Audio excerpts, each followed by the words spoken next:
नमस्कार, master stroke में आप सभी का बहुत बहुत स्वागत है। आपके साथ हूं मैं रूबिका लियाकत। देश में अगले साल कई राज्यों में विधानसभा चुनाव होने हैं और यही वजह है कि नेताओं का किसान प्रेम एक बार फिर से हिलोरे मार रहा है। राहुल गांधी को आप ट्रैक्टर से संसद तक जाते हुए पहले ही देख चुके हैं। आज संसद से जंतर मंतर तक नेताओं की बस भी देख लीजिए। इस बस में विपक्ष के 10 से ज्यादा दलों के सांसद थे जो देश की संसद से निकले और किसानों की संसद तक गए।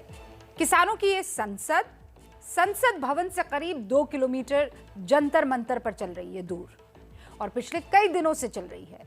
किसान अभी भी कृषि कानूनों को वापस लेने की जिद पर अड़े हुए हैं और किसानों की इस जिद में सियासी दल अपना अपना नफा और नुकसान तलाश रहे हैं। आपको दिखाते हैं कि संसद से जंतर मंतर तक आज हुआ क्या क्या।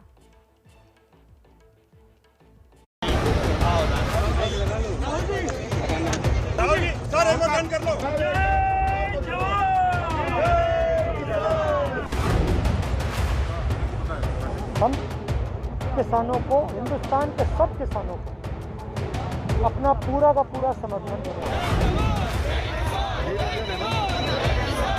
तो परिस्थिति वैसी हो गई, मान ना मान मैं तेरा मेहमान।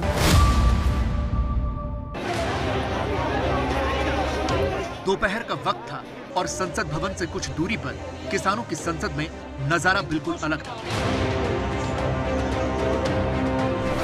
देश के वो माननीय जो ठाठ से संसद के भीतर बैठते हैं, वो किसानों की संसद में आम आदमी की तरह दर्शक दीर्घा में बैठे थे। सबसे उन सबको हम दर्शक गैलरी में बैठने के लिए कह रहे हैं।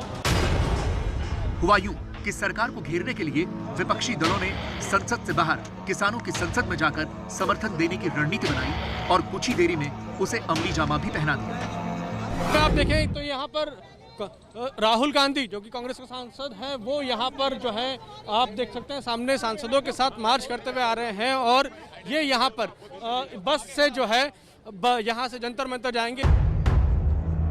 संसद भवन में राज्यसभा में विपक्ष के नेता मल्लिकार्जुन खड़गे के कमरे में सुबह सुबह एक बैठक हुई, जिसमें विपक्षी दलों के सांसदों ने फैसला किया कि वो किसानों का समर्थन करने के लिए जंतर मंतर पहुंचेंगे। इसके बाद राहुल गांधी ने खुद सभी सांसदों को एक एक करके बस में बिठाया और फिर बस में सवार होकर 10 से ज्यादा विपक्षी दलों के सांसद राहुल गांधी की अगुवाई में जंतर मंतर पहुंचे। खड़े हैं दिल्ली के जंतर मंतर में, जहां किसान संसद का आयोजन किया गया है। दरअसल किसान कानून के खिलाफ ये आंदोलन है और जहां पे 14 पॉलिटिकल पार्टियां, राजनीतिक पार्टियां हैं, उनके नेता यहाँ पे पहुंचे हैं किसान संसद के समर्थन में। संयुक्त किसान मोर्चा के समर्थन पहुंचे हैं, जिसमें खुद राहुल गांधी जो कांग्रेस के पूर्व अध्यक्ष हैं वो मौजूद हैं, संजय राउत जो शिवसेना के नेता हैं, कांग्रेस के मल्लिकार्जुन खड़गे और दूसरे जो नेता हैं वो मौजूद हैं, पंजाब के कई नेता मौजूद हैं, कई अलग अलग पार्टियों के सांसद, डीएमके के नेता मौजूद हैं। किसान संसद में बैठकर राहुल गांधी चुपचाप किसान नेताओं को सुनते रहे और जब मीडिया के सामने आए तो अपने मन की बात कही। सब विपक्ष की पार्टीज ने मिलकर यहाँ जो किसान की समस्या है और जो ये काले कानून है उनको हटाने के लिए अपना पूरा यहाँ सपोर्ट दिया। हिंदुस्तान के सब किसानों को अपना पूरा का पूरा समर्थन देने आए। जंतर मंतर में ये किसान संसद पिछले कई दिनों से चल रही है। 22 जुलाई को ये किसान संसद शुरू हुई है और 13 अगस्त तक चलेगी। सुबह 11 बजे से शाम 5 बजे तक ये किसान संसद चलती है, जिसमें किसान नेता अपनी अपनी बातें रखते हैं। इस किसान संसद में 200 लोगों को शामिल होने की इजाजत दी गई है, लेकिन जब किसान संसद में विपक्ष के इन तमाम सांसदों को मंच पर जगह नहीं दी गई और आम लोगों की तरह बिठाया गया, इस पर पत्रकारों ने जब कांग्रेस सांसद दिग्विजय सिंह से सवाल किया तो उन्होंने कहा मजा आया। दर्शक दीर्घा में ही आप लोग बैठे रहे, संसद छोड़कर आए, तो क्या लगा सर यहाँ पर? अच्छा लगा, मजा आया। लेकिन सर संसद में भी आप बात कर सकते थे, ये वाली बात संसद में भाजपा कहाँ करने दे रही है? ये किसान संसद में आए थे, यहाँ पर आप सिर्फ दर्शक दीर्घा में बैठे। बिल्कुल, क्योंकि उनकी संसद है। हमारी संसद में कोई आता है तो विजिटर गैलरी में बैठे थे, आज हम उनकी संसद में। किसान यूनियन के लोग किसी राजनीतिक दल के लोगों को बुलाना नहीं चाहते। ये तो परिस्थिति वैसी हो गई, मान ना मान मैं तेरा मेहमान। अभी कुछ रोज पहले की ही बात है जब राहुल गांधी ट्रैक्टर लेकर संसद भवन पहुंच गए थे। संसद के बाहर भी कांग्रेस किसानों के मुद्दे पर प्रदर्शन करती आई। कृषि मंत्री ने पूछा, कांग्रेस को किसानों की इतनी ही चिंता है तो संसद में क्यों नहीं चर्चा करते? राहुल ने क्या कहा वो सुनो। अगर प्रतिपक्ष के लोगों के मन में किसानों के लिए थोड़ा सा भी चिंता है तो भारत सरकार दोनों सदनों में कृषि पर चर्चा करने के लिए तैयार है, तो प्रतिपक्ष चर्चा क्यों नहीं कर रहा है? नहीं, चर्चा से कोई काम नहीं चलेगा। ये काले कानून है, इनको रद्द करना है। हर पार्टी खुद को किसानों का सबसे बड़ा हितैषी दिखाना चाहती है और एक दूसरे पर छींटाकशी भी की जा रही है कि अंदर जब उनके लीडर बोलते हैं तो फिर मांग जासूसी की चर्चा की क्यों मांगते हैं और किसान का अकेला मुद्दा क्यों नहीं पिछले 15 दिन से उठा के? बाहर ड्रामा अलग है, अंदर हकीकत अलग है। पिछले दिनों दिल्ली में किसानों से मिले बिना ही ममता बनर्जी बंगाल लौट गई थी। आज उनकी पार्टी के 3 सांसद विपक्षी दलों से पहले ही किसानों से मिला है। पत्रकारों ने पूछा, बाकी विपक्षी दलों के साथ क्यों नहीं गए? तो टीएमसी ने कांग्रेस पर तंज कसा। আমাদের ডিভিশন হচ্ছে সেই ডিভিশন অনুযায়ী আমাদের সকালবেলা আজকে 3 জন প্রতিনিধি চলে গেছে। 10টায় কংগ্রেসের ঘুম ভেঙেছে এবং মিটিং ডেকেছে, তারপর তারা ঠিক করেছে সবাই মিলে যাবে। सवाल यह है कि पिछले साल नवंबर से शुरू हुआ किसान आंदोलन आखिर कब खत्म होगा? क्या किसानों के नाम पर देश में सिर्फ सियासत ही होगी? विपक्ष बार बार ये कह रहा है कि वो किसानों के साथ है। सरकार भी किसानों से बात करने की बात कह रही है, लेकिन किसानों का अगला एजेंडा क्या है हम आपको बताते हैं। किसानों ने मिशन यूपी और उत्तराखंड का ऐलान कर दिया है।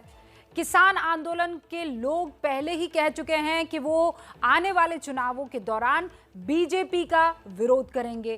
खुलकर भले ही नहीं कह रहे हैं, लेकिन उनका मकसद है कि वो बीजेपी और उसके सहयोगियों का बॉयकॉट करेंगे। किसान नेता राकेश टिकैत कह रहे हैं कि वो किसी खास पार्टी को वोट देने की अपील नहीं करेंगे, लेकिन वो ये जरूर कह रहे हैं कि यूपी उत्तराखंड में जब चुनाव होंगे तो मौजूद रहेंगे। रैली और महापंचायत वहां वो करेंगे। आने वाले 5 सितंबर को मुजफ्फरनगर में महापंचायत होगी। उसी दिन यानी 5 सितंबर को आगे की रणनीति उस महापंचायत में तय होगी। इसके अलावा 15 अगस्त को तिरंगा यात्रा निकालने की योजना भी है, वो भी दिल्ली में आकर फिर तिरंगे को फहराया जाएगा।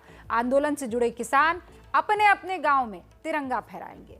तो ये तो साफ है कि किसान आंदोलन से जुड़े नेताओं का अगला एजेंडा यूपी, पंजाब और उन इलाकों में है जहां चुनाव होने वाले हैं और उन चुनावों में बीजेपी का विरोध है।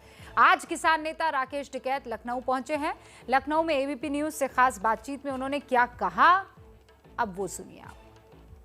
देश में 3 कृषि कानूनों को लेकर बीते 9 महीनों से लगातार किसानों का आंदोलन चल रहा है और इस आंदोलन की अगुवाई राकेश टिकैत कर रहे हैं। राकेश टिकैत जब पिछली बार लखनऊ आए थे तो उन्होंने कहा था कि वो लखनऊ को दिल्ली बना देंगे, तो बीजेपी ने उन पर हमला किया था। मेरे साथ राकेश साहब हैं जो लखनऊ आए हैं फिर से।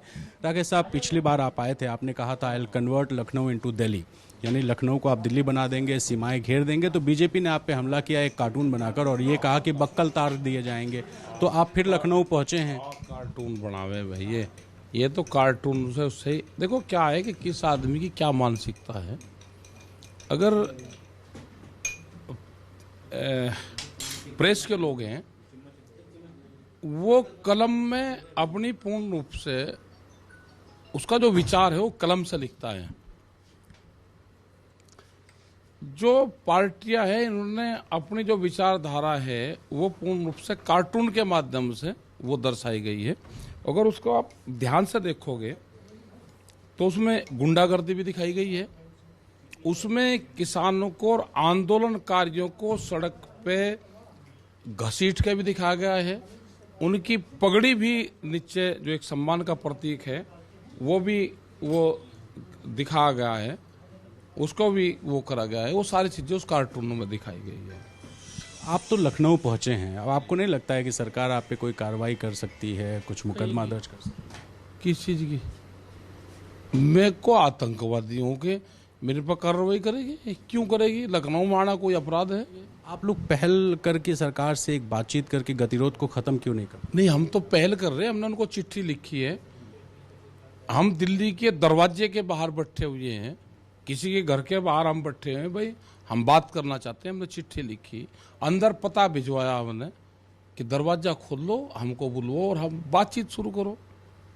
वे कंडीशन लगा के ये कहते हैं कि कानून वापसी नहीं होंगे, तो उन्होंने 60% केस तो वहीं ख़त्म कर दिया। 40% बचा, उस पर कहा कि इसमें कोई और बात हो तो आप बात कर सकते हैं। बीजेपी तो जो कानून जिसको आप काला कहते हैं वो उसके फायदे गिनाती है, कहती है साहब ये तो किसानों का फायदा है, इसीलिए जो है वेस्टर्न यूपी के कुछ हिस्से में कुछ लोग जुड़े हैं जो किसान नहीं हैं। आप लोग भी राजनीति कर रहे हैं, इस तरह का आरोप लगाने का। किसान नहीं है, चलो बिहार के तो लोग किसान हैं, वहाँ की मंडी खत्म होगी। सब एक सवाल ये कि आप को सारा विपक्ष सपोर्ट कर रहा है, यूपी में 6 महीने बाद चुनाव है, बंगाल आप गए थे, मैं वहाँ भी आपके साथ था, मैंने इंटरव्यू किया था, तब तो वहाँ क्लियर था कि 2 पार्टियों की लड़ाई है, भाजपा और तृणमूल की, और आपने एक तरह से भाजपा का विरोध करके बिना कहे तृणमूल का समर्थन किया था। लेकिन यूपी में 4 पार्टियां हैं, तो इन 4 पार्टियों में कोई पार्टी आपकी पसंदीदा है? हमें नहीं पता भाई कौन कौन सी लड़ रही, हमको इनका बायोडाटा रखते हैं पार्टियों का, कोई तो पसंद होगा ना हमें। तो किसानों का चेहरा बनो भाई, जिसको चेहरा बनागा कोई उसको जनता वोट दे देगी। अब हमारे कहने से कौन वोट दे लग रहा है हमको? समर्थन किसी को करेंगे या सिर्फ बीजेपी का विरोध करेंगे? हम कहाँ कर रहे हैं किसी का विरोध और किसी को समर्थन? अभी इलेक्शन की तो बात हमने करी नहीं, हम तो काले कानून की बात कर रहे हैं। अभी इलेक्शन अभी कहाँ है? इलेक्शन तो अगले साल है, 6-7 महीने हैं अभी तो। हाँ, क्या बीजेपी को हराने के लिए आप लोग सड़कों पे उतरेंगे या किसी को जिताने के लिए? नहीं, हम अभी कहाँ उतर रहे, हम तो 5 सितंबर की मीटिंग करेंगे, तो उसके बाद में आंदोलन कैसे चलेगा, इसकी रूपरेखा क्या होगी। 15 अगस्त आ रहा, हम झंडा फहरावे हैं। 14-15 तारीख को क्या प्लान है सर? नहीं, हमारा तो रूटीन का प्रोग्राम है। अपने गांव में किसान तिरंगा लगा के अपने गांव में, अपने शहर में, उसमें तिरंगा यात्राएं अपने निकाल लेंगे, वो हमारा प्रोग्राम है। दिल्ली में तो हम जाएंगे, ज़्यादा नहीं भीड़ जाने की। वाल्मीकि मंदिर है, हम वाल्मीकि मंदिर में झंडा नहीं फहरा सकते क्या दिल्ली में? जो किसान खेतों में मौजूद हैं और बारिश के कहर से जूझ रहे हैं, उनकी भी खबर देख लीजिए। राजस्थान और मध्य प्रदेश में हो रही बारिश ने ऐसा कोहराम मचाया है कि चारों तरफ हाहाकार मच गया है। चंबल नदी उफान पर है। राजस्थान और मध्य प्रदेश और उत्तर प्रदेश के कुछ इलाकों में तबाही मच रही है। पानी की कमी से जूझने वाला जो राजस्थान है वो पानी में डूब गया है और मध्य प्रदेश में सैकड़ों गांव के लोग अब सड़क पर रहने के लिए मजबूर हैं।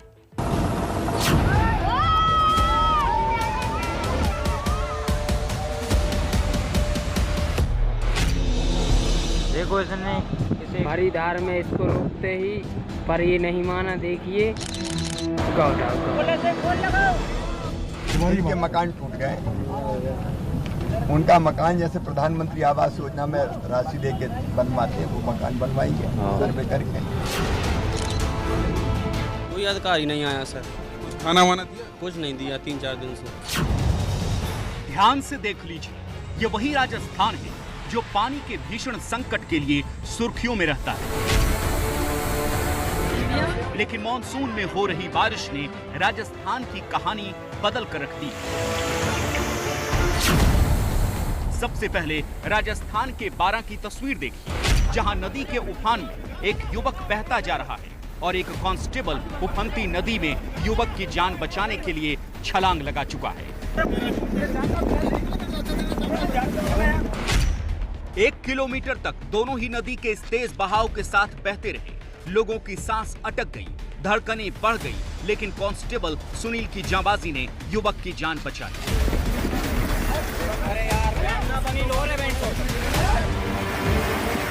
पानी बढ़ने की वजह से रास्ते बंद हो चुके हैं और लोगों को जेसीबी मशीन में बिठाकर इस पार से उस पार ले जाया जा रहा है। चंबल नदी सिर्फ राजस्थान में नहीं बल्कि मध्य प्रदेश में भी हाहाकार मचा रही है। अब देखिए मध्य प्रदेश के भिंड की कहानी, जहां बांध से पानी छोड़े जाने के बाद करीब 125 गांव बाढ़ की चपेट में आ चुके हैं। हालात कितने ज्यादा खराब हैं ये बताने और दिखाने के लिए एबीपी न्यूज संवाददाता ज्ञानेंद्र तिवारी मध्य प्रदेश में भिंड जिले के भरौली खुर्द गांव में मौजूद थे।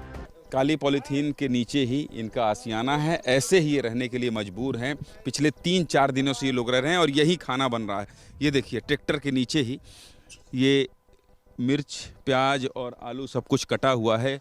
कितने दिन से ऐसे खाना बना रही हैं हम? 4 दिन से बना रहे हैं। 4 दिन से। इसको दिखाइए, ये इसकी कीमत वो नहीं जान सकता है जो एसी चेम्बर में बैठा है। और वो भी नहीं, ये रोटी है, देखिए ये रोटी इन्होंने बचा। ये कब की रोटी है? कल की रोटी है। कल को भी फेंका नहीं है? नहीं फेंक, क्या करेंगे फेंक? अन्न फेंका लो तो क्या खाएंगे? खाने के लिए रखे हैं। सब्जी बन जाएगी उसी से खा ले। कई किलोमीटर तक लोग इसी तरह सड़क पर रहने को मजबूर हैं। बीजेपी सांसद संध्या राय इलाके में लोगों से मिलने पहुंची तो एबीपी न्यूज संवाददाता ज्ञानेंद्र तिवारी ने उन्हें रोककर उनसे सवाल किए।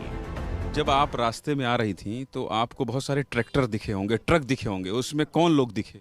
बिल्कुल, उनमें गांव के परिवार लोग हैं और अपना उन्होंने एक तरह से अपने को बचाते हुए सब अपना जो भी ले जा पाए हैं सब परिवार सहित बैठे हुए। अभी मैं उनसे मिलूंगी जाकर। अभी मैं सीधी मैम, आपको पता है वहाँ 4 दिन से उनको कोई खाना भी नहीं दे रहा है। एक दिन प्रशासन के लोग आए थे, उसके अलावा खाना गाँव के लोग खिला रहे हैं। ये आपको उन्होंने बताया?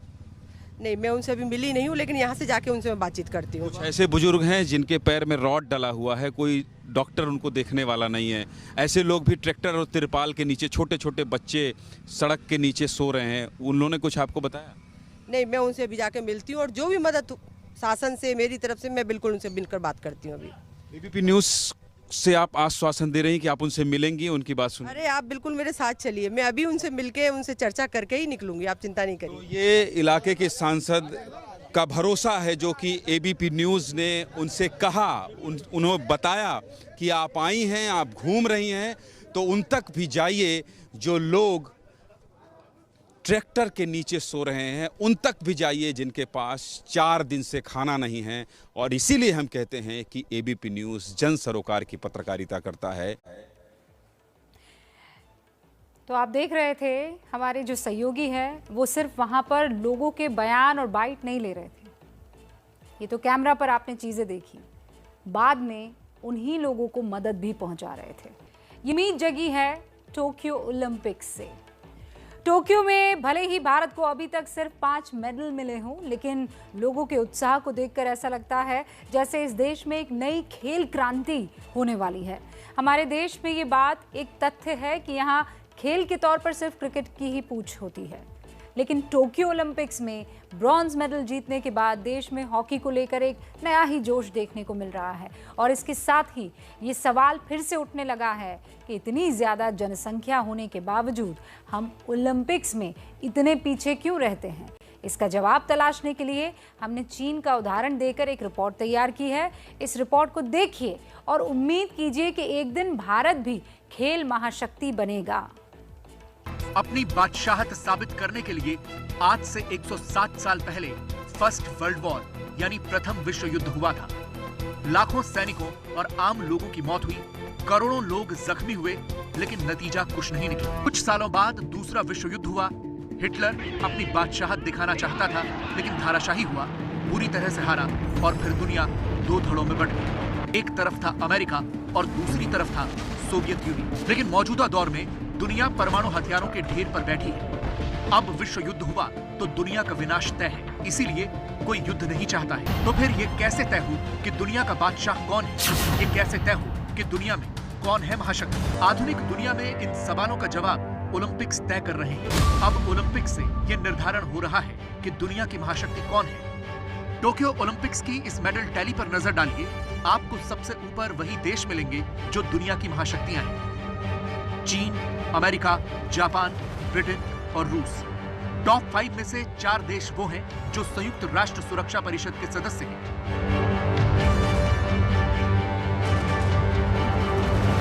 अमेरिका, रूस और ब्रिटेन जैसे देश तो हमेशा से दुनिया की महाशक्तियां रहे हैं, लेकिन इस लिस्ट में अब चीन भी शामिल हो गया है। इस बार टोक्यो ओलंपिक्स में चीन ने अमेरिका को भी पीछे छोड़ दिया। आपको ये जानकर हैरानी होगी कि चीन की ओलंपिक यात्रा सिर्फ 37 साल पुरानी है, लेकिन इतने कम समय में चीन ने कैसे ये कारनामा कर दिखाया। कैसे चीन ने दुनिया की महाशक्तियों को इस ओलंपिक वॉर में पीछे छोड़ दिया, ये अपने आप में बहुत दिलचस्प है। अगर आप भी एक भारतीय के तौर पर ये सपना देख रहे हैं कि ओलंपिक्स में भारत का भी नाम हो, भारत भी ओलंपिक्स में एक ऐसा देश बने जिसकी पूरी दुनिया में जय जयकार हो, तो आपको चीन के संघर्षों की ये कहानी जरूर देखनी चाहिए। 1984 के लॉस एंजलिस ओलंपिक्स में जब पहली बार चीन ने हिस्सा लिया तो उसके खिलाड़ियों का प्रदर्शन देखकर दुनिया दंग रह गई। 15 स्वर्ण पदक सहित कुल 32 मेडल जीतकर चीन चौथे स्थान पर रहा।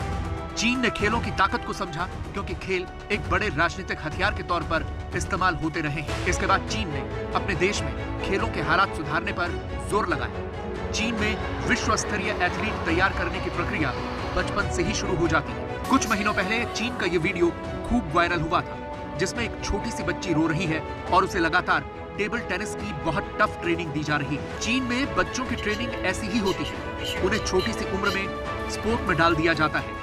किंडरगार्टन और प्राइमरी स्कूलों से प्रतिभावान बच्चों को चुन लिया जाता है।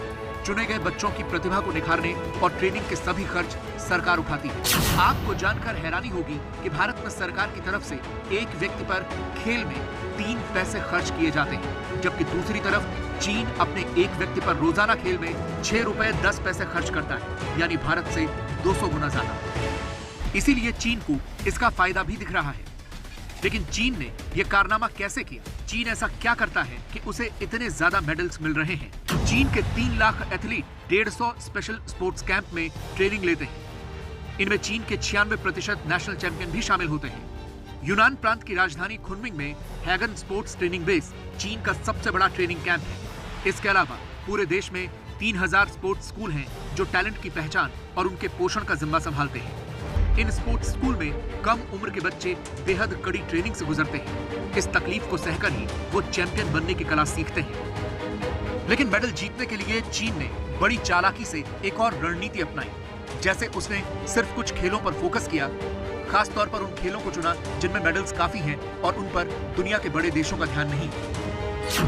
आपको जानकर हैरानी होगी कि 1984 से अब तक चीन के 75% मेडल सिर्फ 6 खेलों में आए हैं: table tennis, shooting, diving, badminton, gymnastic और वेटलिफ्टिंग। चीन के 2/3 से ज्यादा गोल्ड मेडल महिला खिलाड़ियों की बदौलत आए हैं और टोक्यो जाने वाले दल में 70% से ज्यादा महिलाएं हैं। इसीलिए चीन ओलंपिक्स में ऐसा धमाल मचा रहा है। मौजूदा टोक्यो ओलंपिक्स में भी चीन अमेरिका और जापान जैसे देशों को छोड़कर टॉप स्पॉट पर कायम है। चीन के 34 गोल्ड मेडल समेत कुल 75 मेडल हैं, जबकि दूसरे नंबर पर अमेरिका है जिसके 30 गोल्ड मेडल समेत कुल 94 मेडल हैं। तीसरे नंबर पर जापान है जिसके 22 गोल्ड समेत 47 मेडल हैं और इस लिस्ट में भारत 65वें नंबर पर है जिसके कुल 5 मेडल हैं, जिनमें कोई भी गोल्ड मेडल नहीं है। भारत ने सिर्फ एक बार किसी इंडिविजुअल इवेंट में गोल्ड मेडल जीता है, 2008 में जब बीजिंग ओलंपिक्स में अभिनव बिंद्रा ने भारत को गोल्ड मेडल दिलाया था।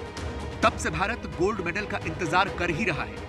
तीसरा ओलंपिक भी बीतने वाला है, लेकिन अभी तक गोल्ड मेडल नहीं मिला। लेकिन टोक्यो ओलंपिक्स में भारत के कुछ खिलाड़ियों को देखकर ये उम्मीद जरूर जगती है कि अब शायद खेल क्रांति होगी। हालांकि इसके लिए सरकारों को अपना पूरा नजरिया बदलना होगा और शायद इसकी शुरुआत हो रही है। और मैं टीम के सभी साथियों को और आपके कोच को सबको बधाई देता हूं।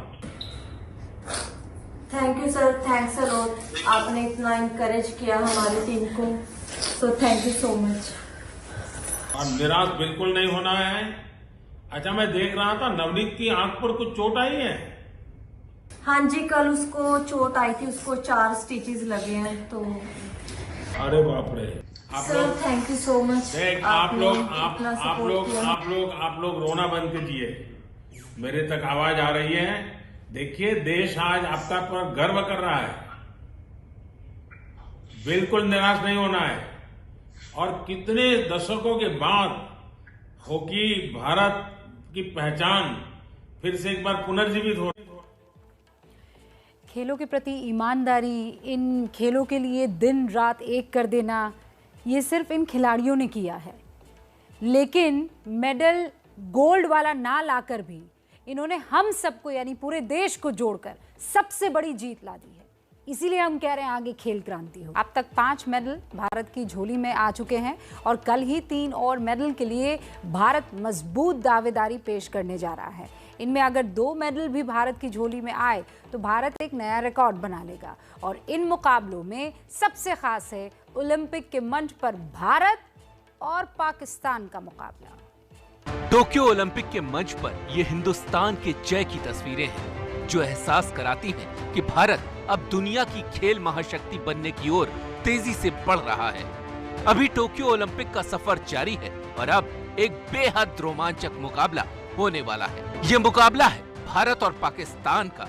अब तक भारत पाकिस्तान का धड़कने रोकने वाला मुकाबला क्रिकेट और हॉकी में ही देखने को मिला है, लेकिन अब ओलंपिक के मंच पर दोनों देश आमने सामने होने वाले हैं। भारत और पाकिस्तान भाला फेंक प्रतियोगिता के फाइनल में टकराने जा रहे हैं। 7 अगस्त यानी शनिवार शाम 4:30 बजे यह मुकाबला होगा। भारत की ओर से नीरज चोपड़ा मेडल की दावेदारी पेश करेंगे, जबकि पाकिस्तान की ओर से अरशद नदीम चुनौती देंगे।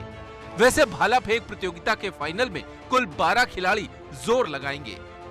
फाइनल में 12 खिलाड़ियों के होने के बावजूद जेवलिन थ्रो के मुकाबले को भारत पाकिस्तान की टक्कर कहा जा रहा है।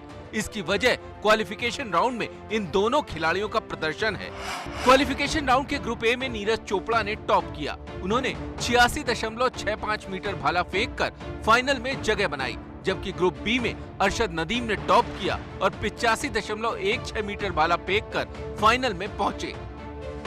क्वालिफिकेशन राउंड के मुताबिक नीरज का पलड़ा भारी जरूर है, लेकिन असली टक्कर देखने के लिए कुछ घंटे इंतजार और करना होगा।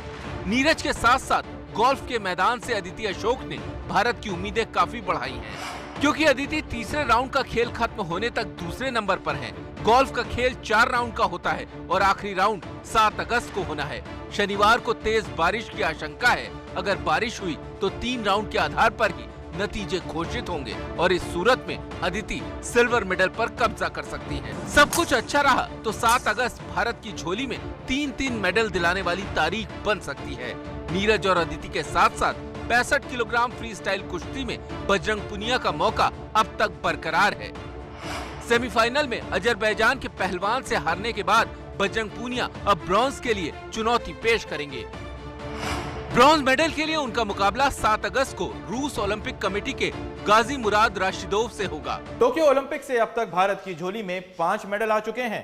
जैवलिन थ्रो, गोल्फ और कुश्ती में एक मेडल की उम्मीद अब भी बरकरार है। अगर इन 3 में से 2 में भी मेडल मिल जाते हैं तो भारत को मेडल के लिहाज से टोक्यो ओलंपिक्स अब तक का सबसे बेहतरीन ओलंपिक्स बन जाएगा। इससे पहले 2012 लंदन ओलंपिक्स में भारत को 6 मेडल मिले थे।